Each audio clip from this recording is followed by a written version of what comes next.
Hello everyone, welcome back in the course on higher surveying, and we are in module 3 again, and this is lecture 2.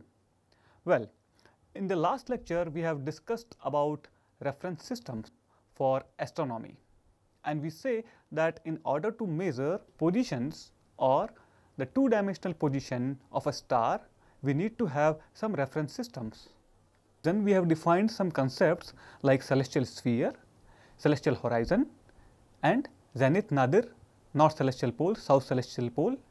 We then defined first reference system, which consists of measurement of altitude and azimuth. Altitude and azimuth both are dependent upon the observer's position, and they are also dependent on the time that is measured on the observer's position. What do you mean by time measured at the celestial meridian or observer's position? You are already aware of the term celestial meridian that we defined as a circle passing through zenith, nadir, NCP and SCP. So, a celestial meridian is defining the observer's position. Similarly, celestial horizon is another circle that is defining the horizon position of an observer, and the intersection of the two circles is meridian line, north-south on the celestial horizon. Well, you have some idea like that, but then we realize, okay, let us make ourselves little free from the dependencies. So, we defined another reference system, that is declination and hour angle. We realized that declination is measured from the celestial equator above and below. So, below is negative declination, above is positive declination. Okay, the celestial equator position is not going to change even with the rotation of the earth. So, we said that declination is free of observer's position as well as the rotation time or the rotation speed or the spin of the earth. But what about the hour angle? Hour angle we have measured from the celestial meridian, as celestial meridian itself is defined with respect to the observer's position. So, no doubt hour angle has to be dependent on the observer's position, but more specifically if we look deeply, we realize that even on the celestial meridian, if I vary the latitude position, that means on the celestial meridian I am changing the position of the observer and I am changing the latitude basically, but I am not changing this plane of celestial meridian. I know that hour angle for a star is going to remain same for all latitude position on a celestial meridian. That is why we say that hour angle depends on the observer's position, although yet it is free of the latitude of observer. It is only a function of longitude. And then we say that which latitude and longitude we are talking about? We are talking about reduced astronomical latitude and reduced astronomic longitude that we derived from the terrestrial reference frames. Well, now you can understand that we are connecting the astronomic reference system and the terrestrial reference frames. Then we realize hour angle is dependent upon the observer's position as well as the time at the celestial meridian. Then we said that let us derive one more coordinate, and that we said right ascension, and for that we defined a point called vernal equinox, which itself is free from the rotation of the earth or observer's position. Then we measured the right ascension with respect to the vernal equinox in the plane of celestial equator. We also saw that what is the relationship between the right ascension and hour angle, because both are measured in the equatorial plane. Okay, now in this lecture we are going to establish relationship between the three reference systems. In the last lecture also we talked about the fourth reference system, that is celestial longitude and celestial latitude. Then we rejected it. In a sense, it is not very useful for our purpose, but that system is completely independent of observer's position and the time. So, today let us discuss how to transform or how to develop a relationship between these three reference systems. First is horizon reference system, second is dependent equatorial reference system, third is independent equatorial reference system. So, this is lecture 2, applications of concepts of astronomy, that is whatever we have learned in the last lecture L1 in the fundamentals of astronomy.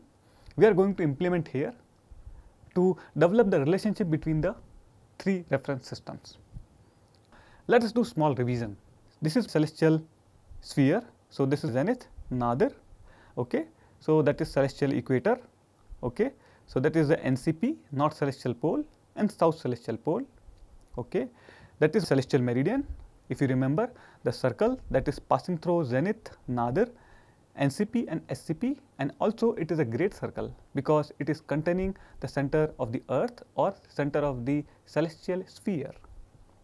Then we define the north, a point which is closer to the NCP on celestial horizon. So, this is south, okay. And then let us see there is a star which is already projected on the celestial sphere. Then this is the vertical circle passing through the star and we call it great circle of star. Now, then we defined this circle as a great circle that is passing through star and NCP and SCP, and we call it star's meridian. Okay, now this is the north-south line. So, I have already connected the star to the center point of the celestial sphere. So, this is the meridian line shown here as a yellow color, and this line is joining the center of the earth and the intersection of the great circle and the celestial horizon. Well, so this angle we call as azimuth here. Remember, we have measured the azimuth from the astronomic north, and this azimuth is astronomic azimuth, not the magnetic azimuth or the magnetic bearing that we measure in the classical survey, okay. Okay, this is altitude angle. So, this is I measured the altitude angle here, okay. Then this is horizon reference system. What next?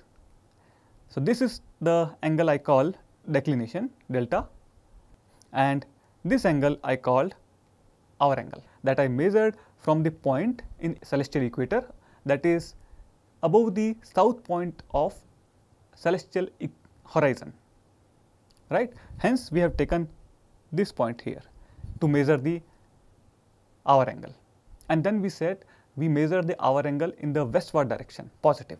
This system is dependent equatorial system because hour angle is dependent, okay. Then independent equatorial reference system where we have said declination and right ascension. In order to measure the right ascension, we defined a point called vernal equinox like this here, and then we said okay, measure the right ascension opposite to hour angle, that is right ascension is measured in the celestial equatorial plane, but in the opposite to hour angle or measured positive in eastward direction. So, this is right ascension. That is what we have discussed, and then we wrote a relationship. If I want to measure the hour angle of vernal equinox, then it should be equal to the hour angle of the star and right ascension of the star. So, I can measure it that way, okay. So, somehow now you can understand that since the hour angle is measured from the celestial meridian, it is giving me some sense of time. We can understand why, because if my hour angle is 360 degree, it will be completing one circle at the equator, and so this will be the indication of complete 24 hours because earth rotates by 360 degree in one rotation. So, if I want to measure a time, a local time or time with respect to the celestial meridian or observer's position, I should say that let us use the hour angle. Oh, now you understand, right? What is the meaning of hour angle and what is the importance of hour angle. So, let us see, I have measured right ascension also, okay. So, now you have understood that how did we measure these 5 variables in different reference system for astronomy, okay. Now, try to locate the observer's position in these 3 systems. Go back to the last slide and try to understand how can you locate the position of observer, that is the zenith of the observer. So, now I am giving the answers here. The first thing in horizon reference system, azimuth of zenith is indeterminate. What about the altitude of zenith? It is obviously 90 degree because it is making a 90 degree angle with the celestial horizon for a given observer's position, okay. Now, dependent equatorial reference system, that is hour angle and the declination. Hour angle of the zenith, okay, you can say it is 0 because celestial meridian itself is passing through zenith. So, what about the declination of zenith?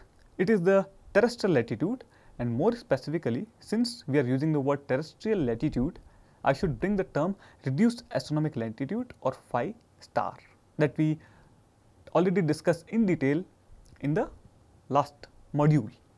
We will also discuss here briefly. Okay, so if you know the phi star of a place, that is reduced astronomical latitude of place, you can find out the declination of the zenith. Remember, it is declination of the zenith, not of the star. Okay, let us go ahead. In case of independent equatorial reference system, as I told, the right ascension of zenith, it is nothing but the hour angle of vernal equinox. So try to answer, try to imagine, or try to go back to the previous slide and try to see whether these answers are correct or not, whether I have really responded correctly to you or whether I really shared the correct information with you or not. So we have defined now the observer's position, that is the zenith of observer, in 3 reference systems. Fine. Now I want to raise some queries to you. Let us see at my place, that means at my celestial meridian or at my celestial horizon. Is there any relationship among terrestrial variables, that is longitude, latitude, and astronomic variables like declination, right ascension, hour angle, etc.? Second question is, will a star cross east-west or the noon line during a day or maybe night? Because remember, all the stars are available around us. Just because of the position of the sun, which is closer to the earth compared to other stars, we have day and night. Secondly, the intensity of light of sun, it is so high that we are not able to see the stars in daytime. But in fact, they are all around us every moment, and they are apparently moving around the earth because of the rotation as well as the revolution of the earth. So don't forget those fundamental things. That's why don't think that yes, stars cannot appear in daytime. And best example is the solar eclipse. During the solar eclipse, when sun is covered by moon partly or fully, in that case we can see the stars also around us. So it is the best example that yes, stars are always around us. Well, so third question is, if a star or sun crosses noon line, at what time will it be exactly at east or west?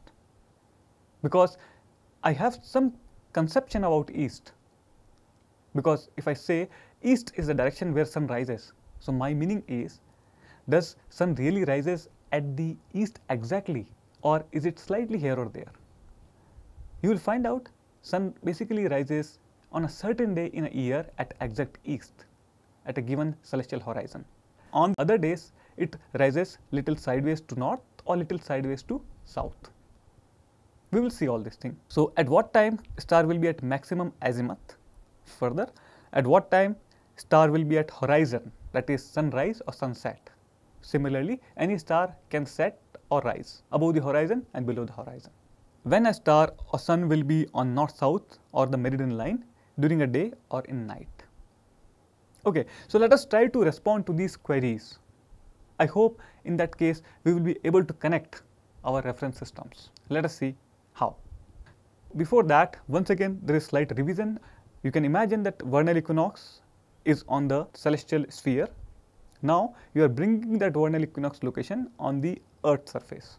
That means the meridian of the vernal equinox will be cutting the surface of the earth also, and the intersection of terrestrial equator with the celestial meridian of vernal equinox will be the point vernal equinox on the surface of earth where Greenwich meridian passes, and that is astronomic reference meridian. Okay, then we have instantaneous equatorial plane. What do you mean by instantaneous? So right now, whatever the position of earth is there, I am taking it as it is, or rather I am measuring with respect to that. So that's why I am using instantaneous equatorial plane. Secondly, instantaneous north pole and instantaneous south pole form a rotation axis. Well, now you understand what is my coordinate system. Let us see, there is a terrain and point P is there. So I am trying to locate point P in astronomic coordinate system.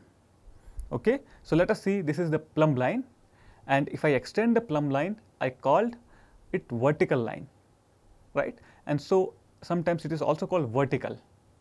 Fine. So now I am assuming that plumb line is passing through the center of mass of the earth. I say that I am measuring the reduced astronomic latitude and a reduced astronomic longitude, that is geocentric. Okay, so let us see, this is vertical, and so this is the point not on the ellipsoid. Well, it is clearly shown on the ellipsoid. Ellipsoid is just placed for the purpose of reference so that you can imagine. So that is terrestrial instantaneous meridian of observer. Well, you can understand there is a celestial meridian of a observer, and again that is intersecting with the Earth, and wherever the intersection of Earth surface with the celestial meridian of, I will have this instantaneous meridian of observer. So I am making this terrestrial instantaneous meridian of observer. Now this angle we call it reduced astronomic longitude, and this angle as reduced astronomic latitude.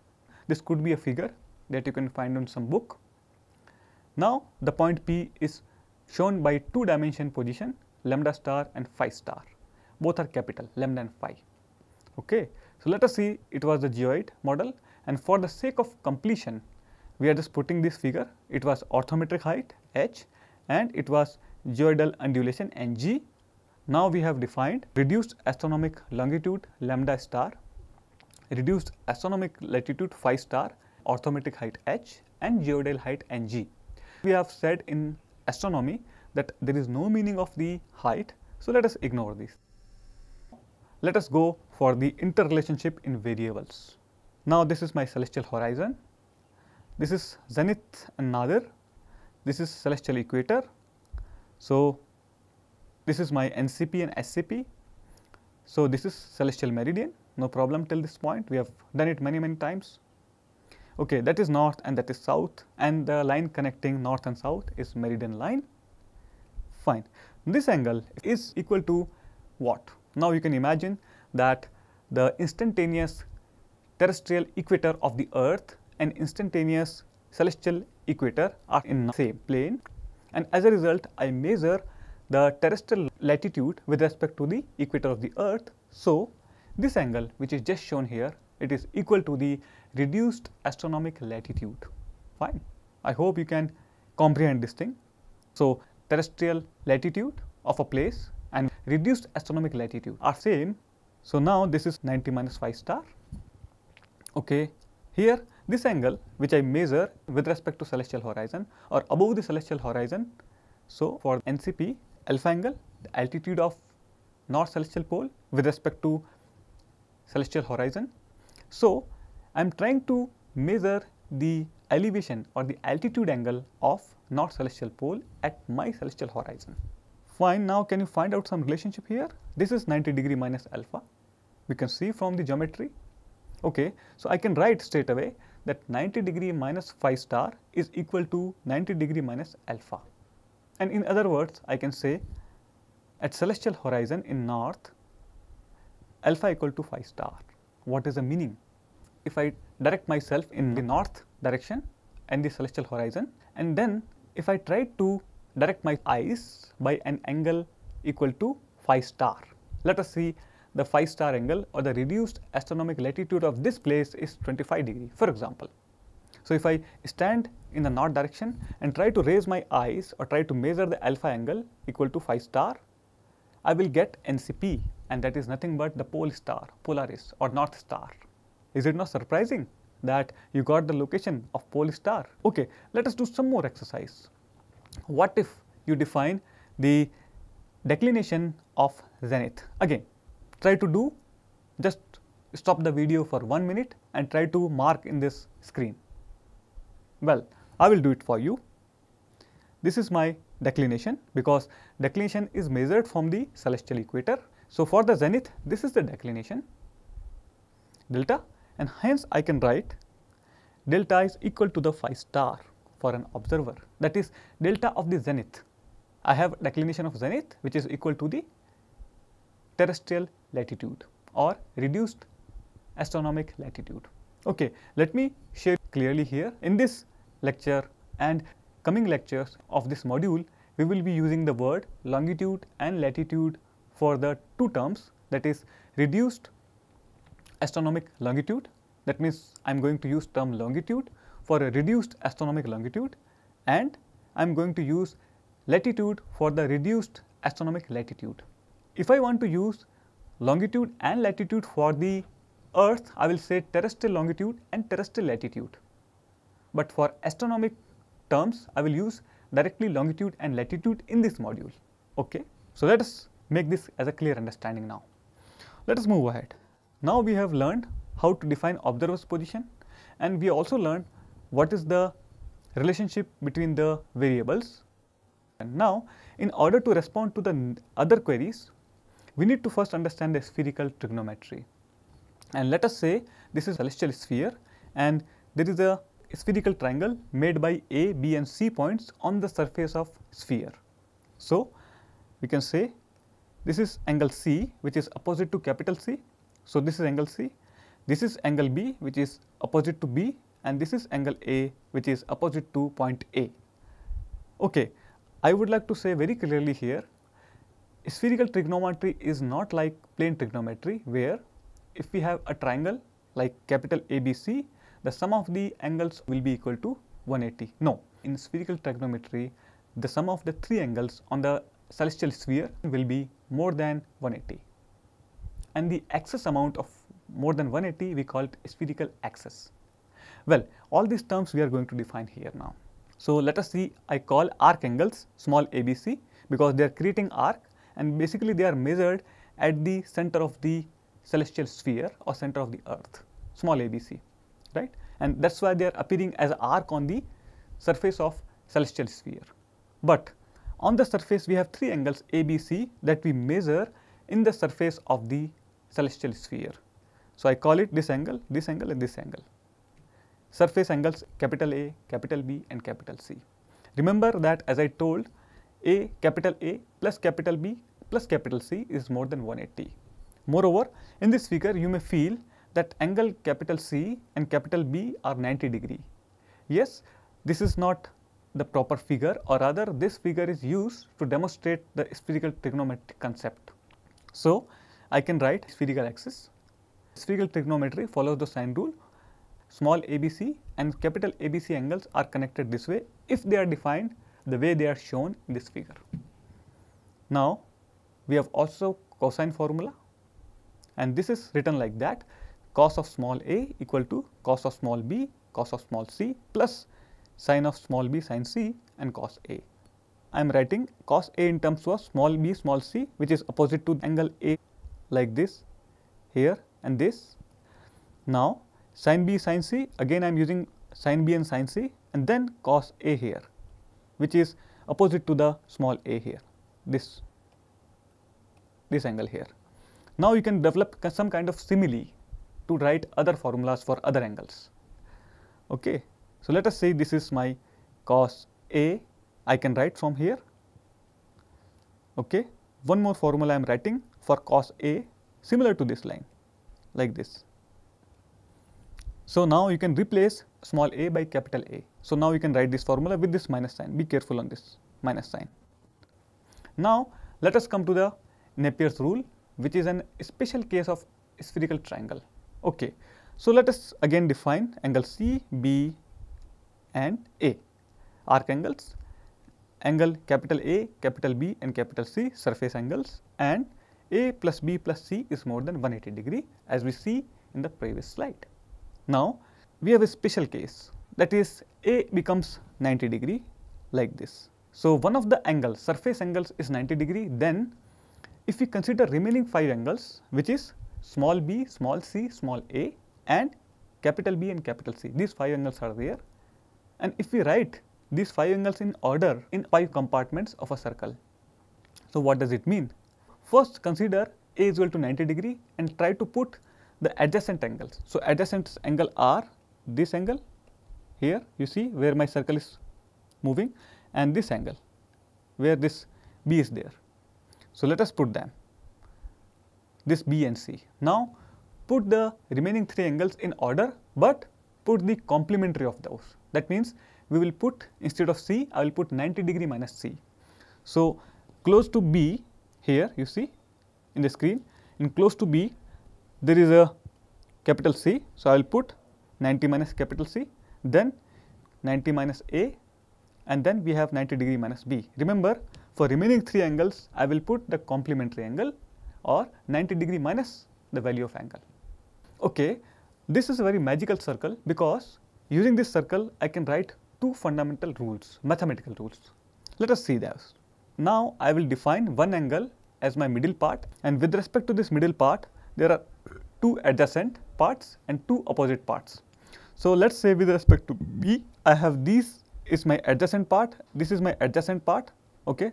I write them A here, and now remaining two are opposite parts, so I write O, okay. Now the first rule is the sine of middle part is equal to tangent of adjacent part. That means sine B is equal to tangent C and tangent 90 minus C. You got it? Okay.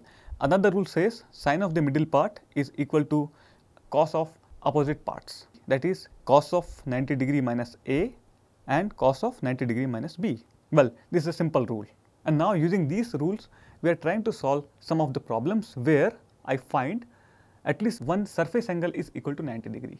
So let us see those cases. Before that, let us write the other angles also. For example, if I create this angle C as my middle part, so what will happen? This angle and this angle are adjacent part, so I can write this relationship sin C equal to tangent of B and tangent of 90 degree minus B, right. Similarly, this becomes my opposite part, this and this, so I can write sin C equals to cos of 90 degree minus A and cos of 90 degree minus C. Let us try for one more angle. Let us see, make this angle as middle part, and then these two becomes adjacent part and this becomes opposite part. Try to write yourself. I am writing it here for you. You can check it, your answers. Try to do yourself. Okay.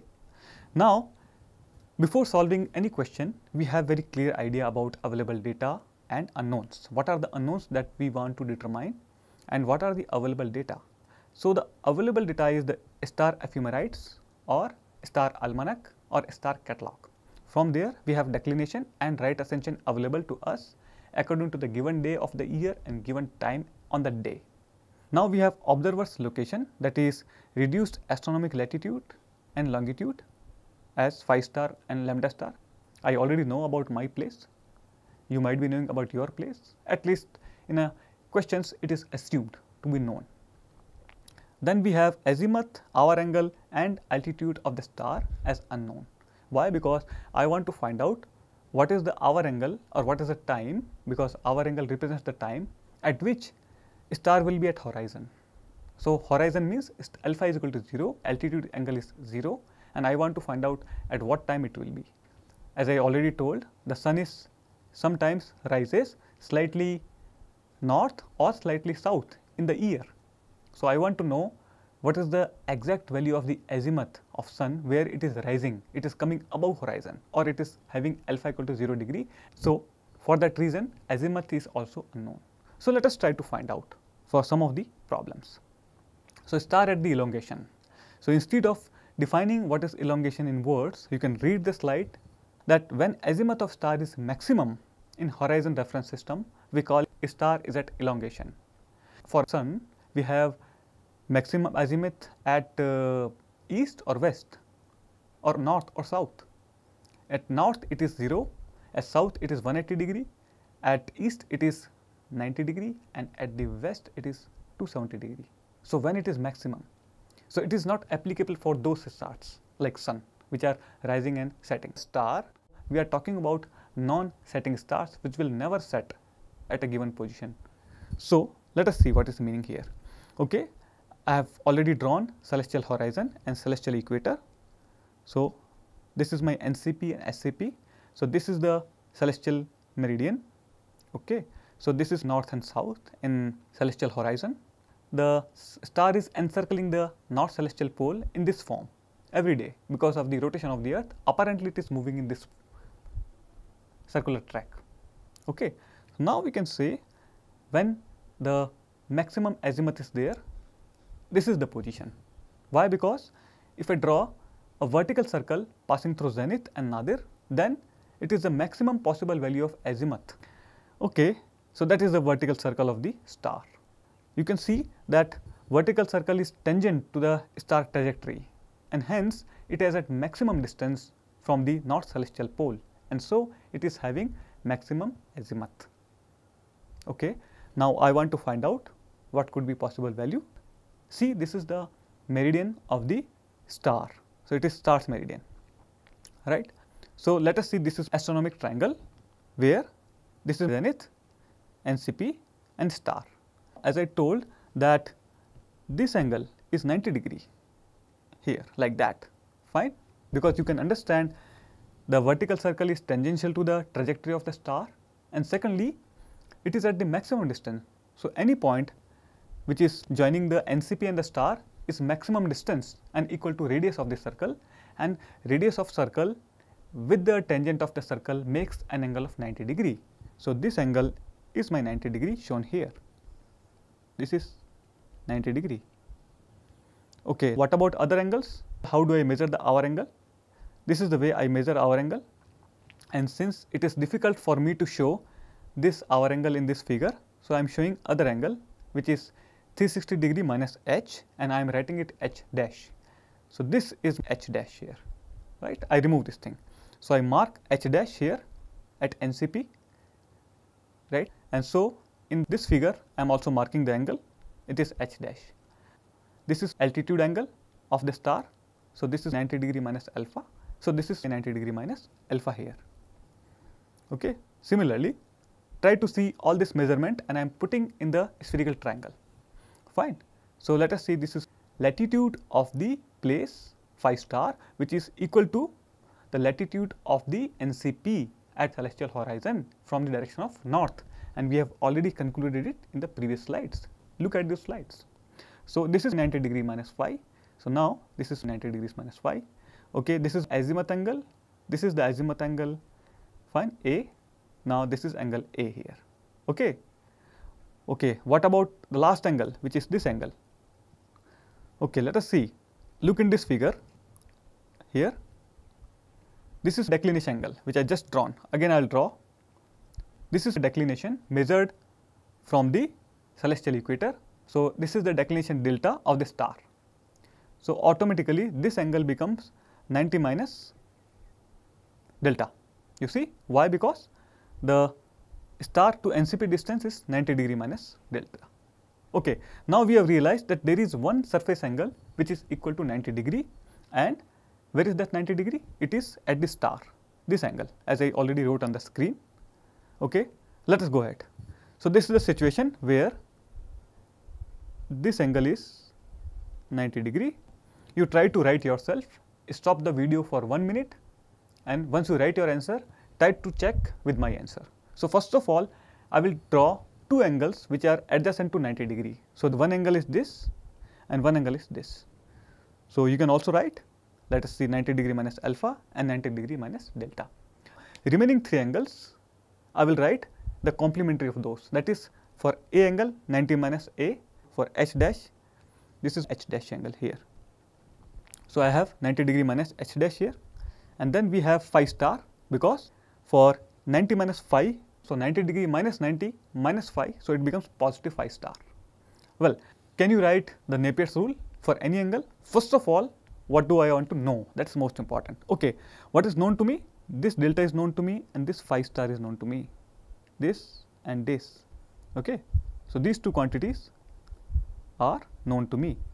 So using these two quantities, I want to find out other three quantities independently. So try to write. So let us see. First thing, write this angle as a middle part. So if you write as a middle part, sine of middle part equal to tangent of the adjacent parts. Well, if you can find out this or not, right? Cos of this one, that is coming from here, and there I am writing cos of 360 degree minus h, and so I will get this as an answer. So you can see that for a given value of tangent delta or the delta declination at higher latitude places, what is the effect on h? So higher the value of h, that means star will take more time for elongation. Lower the value of h, star will take less time. Now try to find out, figure it out, when cos of the angle will be less, when this phi star is more, or what. Just try to do this analysis yourself. We will go to another case now. That is, I want to find out the other angle, maybe alpha or azimuth A. For altitude of the star at elongation, I want to find out this angle alpha. How can I write? I know this quantity and this quantity. So, how can I include these quantities, right? Are they opposite angles or are they adjacent angles? Let us see. So, I can write this angle, sine equation for this angle, because let us see, this is my middle part, and so these two part becomes opposite part here and here. So, I am writing cos of these two angles, and accordingly I will get these two values here, and so this is the final answer here.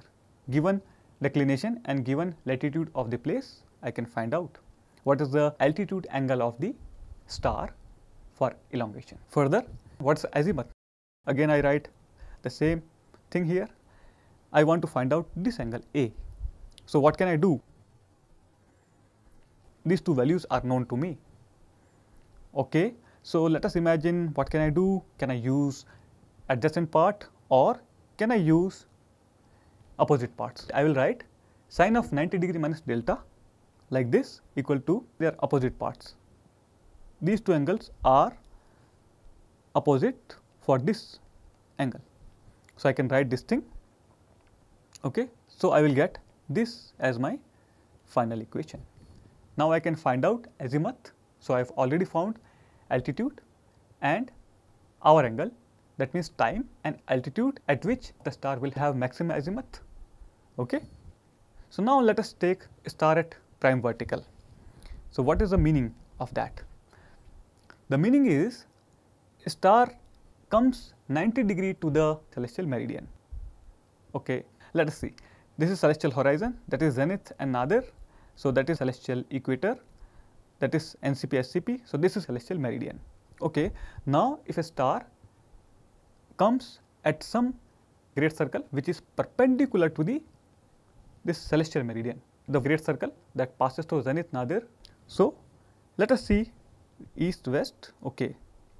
So, I can see that star will pass through east west line, right. Now, you can imagine what is vertical circle or what is prime vertical. So, this is star and that is at the east west. Okay. Fine. So, now imagine that these 2 points are east and west, where this line is here.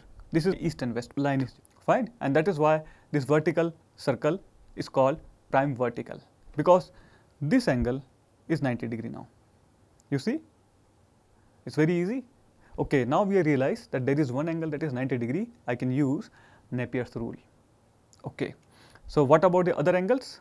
So, this is spherical triangle formed at the star. So, now this is the NCP, zenith and star making the triangle, where one angle is 90 degree, which is this angle. You see, I have already drawn this thing. So, let us see, this angle is alpha or altitude. So, this is 90 degree minus altitude. So, co-altitude, and I am writing it here. Further, this is azimuth angle, which is equal to 270 degree. You see here, it is very easy to understand, measuring the azimuth from the north in the celestial horizon. So, it is equal to 270 degree at prime vertical.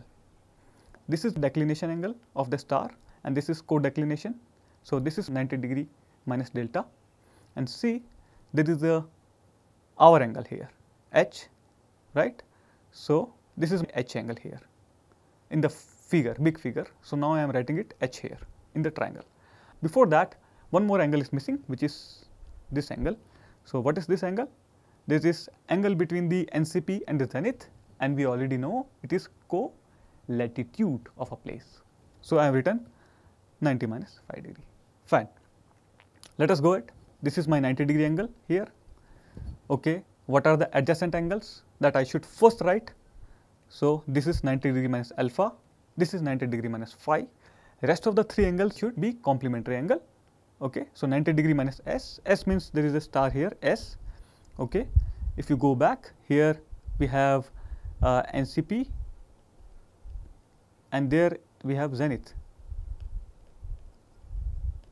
this point at zenith 90 degree angle. So, now 90 degree minus S, which is this angle is S. You see, this angle is S. So, I am writing 90 degree minus S. So, delta, fine. Okay. then we have 90 degree minus h. Now you can also form Napier's circle. Now write Napier's rule. We already know azimuth is 270 degree. What is the altitude at which this is happening? Number one. And what about the hour angle? Do we really want to find out? Yes, we want to find out. So let us see at what time star will come at my prime meridian, that is east-west line or the noon line, right? So let us write for hour angle. Okay, if you make this angle as a middle angle, what will happen? These are two known angles to me. I can write adjacent rule, and then I will find out the value of h, that is the hour angle or the time at which star will be at prime meridian, and time is measured with respect to my celestial meridian, right? So now you can feel that okay, whether my sun is exactly on east or not, you put the value of this delta for a given day and given time of the sun, and then you put the value of this phi star in this formula. You will come to know what is the value of h, and then you can see whether h is exactly equal to 90 degree or not. If it is 90 degree, then sun is exactly at the east. Otherwise, it is somewhere near east. Okay, what about the next quantity, that is alpha? Let us see. I know again these two quantities, this and this. Can I use it here? See here, sine of delta. Then these two parts become opposite parts. So I can write cos formula here, and then it will get this one. So I can write sine of alpha. Now you can find out what is the altitude of the sun when it is at exactly east or it is exactly at west. But there is a problem. As we said that it is not necessary that sun will rise exactly at the east. So if you use this formula, you will get some other answer. So alpha will not be 0 if you use this formula. So let us try to understand when sun will be at horizon or any star will be at horizon. So for the horizon, I am using another formula which is completely independent of Napier's rule. I am using very free formula that we have shown in the first slide. So here now I will use this formula where if I put the alpha equal to 0 degree here, I will get this formula. Check yourself. So you can find out at what time sun will be rising, that is the time of sunrise or sunset. You put the delta according to that position of sun where sun is on the west. So whatever delta value of the sun at that point of west, you will get the correct value of sunset also. And sunrise and sunset both have alpha equal to 0, altitude equal to 0, right? Similarly, what is the azimuth of star? That means sun is exactly at east at the time of sunrise or not. You can find out using this formula. If you put alpha equal to 0 here, you will get cos A equal to this thing. So for a given value of sun declination at a given time or at a given location, you can find out by putting these values what is the value of azimuth. Now you can confirm whether azimuth is 90 degree or not. If it is 90 degree, that means on that day sun is exactly rising on the east. What do you mean by exact day? That means for let us say June 21st, if you put the value of delta declination of sun, then you will get this value. What is the value of azimuth, 90 degree or not? Try to go to internet, find out the delta value and try to find out whether tomorrow sun is going to rise in east or not. Do it yourself. Okay, now sun at the transit. What is the meaning of transit? When sun is exactly at the celestial meridian. So what's the meaning of that? Let us see in the figure. This is celestial horizon and this is zenith nadir. Again, this is NCP and SCP. Fine. So this is celestial meridian. Now a star is on the celestial meridian. There are two possibilities because stars are going to move around the NCP. So it will cut meridian two times. So this is north south. Okay. Let us see there are two stars like this. So path of the two stars I am drawing here. This location is called upper transit when star is near to the zenith. Okay. When it is away from the zenith and still on the meridian, I call it lower transit. Now you got what is lower transit and upper transit for a star. Stars will have lower transit as well as upper transit once in a day. Okay. So there are two possibilities here that we are going to consider now. Let us see star S1. So the upper transit is between zenith and NCP. So now you see 90 degree minus phi co-latitude angle. zenith distance, which is nothing but this distance here, right, case 2. So, this is zenith distance here now in case 2. You can find out yourself, it is very easy to find out. So, this is case 2 when upper transit occurs between zenith and celestial equator. So, this is case 2 and this is case 1, and so this is the answer here for zenith distance. Try to find out yourself, it is very easy, right, or go back to the previous slides, try to see how to define phi star delta. So, I am doing it for you now. So, this is the star position, let us see S1. This angle is delta, as you know it is measured from the celestial equator. This angle is 90 degree minus delta, as you see from the figure, okay, fine. So, what else, what other angles? This is alpha angle measured from the celestial horizon, and so this is 90 degree minus alpha, you can see from the figure, okay. Now, what about the one more angle I need? This angle is measured from the celestial equator, so it is nothing but phi star, because this point is zenith here. So, yes, this angle is 90 degree minus phi, and yes, I can write now that 90 degree minus delta, this angle is equal to summation of this angle and this angle. So, I am writing this thing this, and then I am proving this relationship here. So, star is at meridian, it could be lower or upper transit, I do not know, but I am showing you different cases. That means, right now star is S1, which is between the zenith and the celestial equator here. This point is on the celestial equator and this is zenith here. So, between the two, star is there. So, transit is occurring here. Okay. What about the next one? Let us see that star is here somewhere, that is between zenith and NCP. In the last slide, it was between zenith and celestial equator, somewhere here. Now, this was S1 and now this is S2, fine. This is another location for another star, okay. So, let us see, this angle is phi star as before, this angle is 90 degree minus phi star, this angle is delta declination of the star, okay. So, automatically this angle is 90 degree minus delta. Now, one more angle we need, this angle is 90 degree minus alpha. Why? Because this angle is alpha measured from the celestial horizon. So, I am saying that we have different position of the star possible at meridian. So, we are taking different position of the stars and we are trying to predict what could be possible value of its zenith distance. Now, I can see this angle and this angle, if they are added, it will be equal to this angle. So, let us write this thing, right. So, from here you can find out what is the relationship between phi star, alpha and delta. Try to find out to yourself, okay. And this is the last case we have. So, let us see, star is between the NCP and the celestial horizon. So, this is celestial horizon here and this is NCP here and star is here. So, earlier we have discussed somewhere star here and here. So, that was S1 case, this was S2 case and this is S3 case. So, I remove the earlier cases now, fine. So, for the S3 case, let us see, this is the angle alpha, this is 90 minus alpha, this is delta angle. So, this is 90 minus delta. Now, this is phi star again as before. So, this is 90 degree minus phi. Now, you can write it that 90 degree minus alpha is equal to 90 degree minus phi star plus 90 degree minus delta. So, let us see like that. So, I can write this relationship here, okay.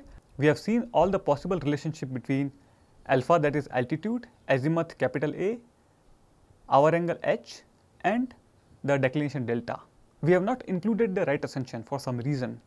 So, in some of the lecture in this module only we will talk about that also, but now we have realized that what are the possible cases that we can solve using spherical triangle, especially Napier's rule, in order to develop the relationship between the three reference systems for astronomy. Okay.